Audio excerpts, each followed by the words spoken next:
திருவள்ளுவரின் வழியில் வாழ்ந்து வாழ்வின் உன்னத நிலையினை அடைய திருக்குறளோடு நாம் என்னும் இந்த நிகழ்விலே இணைந்திருக்கின்ற உங்கள் அனைவருக்கும் முதற்கண் வணக்கம். குறள் எண் 871. அதிகாரம் பகைத்திறம் தெரிதல். ஒரு நாட்டிற்கு வாரிசு இல்லாததால் அக்கால வழக்கப்படி பட்டத்து யானையிடம் மாலையை கொடுத்து வாரிசை தேர்ந்தெடுக்க அனுப்பினர். பட்டத்து யானை துறவி ஒருவருக்கு மாலையிட்டது. உடனே அவரை அரசு மரியாதையுடன் அழைத்து வந்து அரசராக பதவியேற்க சொன்னபோது எனக்கு இந்த பதவி தேவையில்லை என்று மறுத்தார்.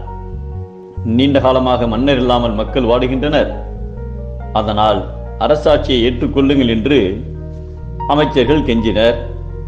வேறு வழியின்றி பதவியேற்றுக் கொண்ட துறவி எதிலும் அக்கறை காட்டாமல் இருந்தார்.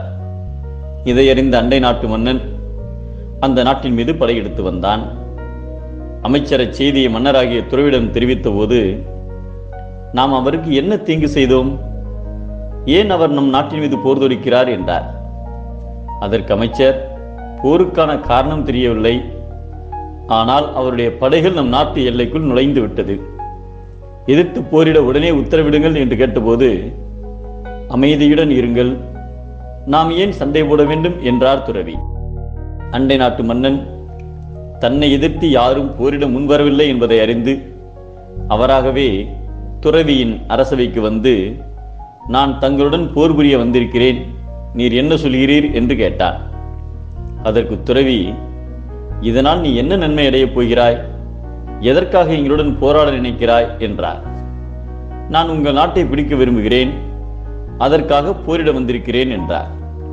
உனக்கு இந்த நாடுதானே வேண்டும், இப்பொழுதே சிம்மாசனத்தில் ஏறி உட்கார், அதற்காக ஏன் ஆயிரக்கணக்கான போர் வீரர்களை கொல்ல வேண்டும், நான் ஒரு துறவியாகவே இருந்து விடுகிறேன் என்று கூறிவிட்டு அரண்மனையை விட்டு வெளியேறத் தொடங்கினார். அதை பார்த்ததும் போராட வந்த மன்னனுக்கு போரை விட மனிதர்களை காப்பதுதான் தர்மம் என்பதை உணர்ந்தான். தனது மனதில் இருந்த பகைமையை அழித்தான். துறவியின் கால்களில் விழுந்து தான் செய்த தவறுக்கு மன்னிப்பு கேட்டுக்கொண்டு தனது நாட்டையும் துறவியிடமே ஒப்படைத்து விட்டான்.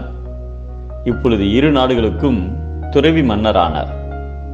பகை என்னும் பண்பில்லாத தீமையை ஒருவன் வேடிக்கை விளையாட்டாக கூட விரும்பக்கூடாது என்பதை, பகை என்னும் பண்பில் அதனை ஒருவன் நகையையும் வேண்டற்பாற்றன்று என்கிறார் நம் தெய்வப்புலவர் திருவள்ளுவர்.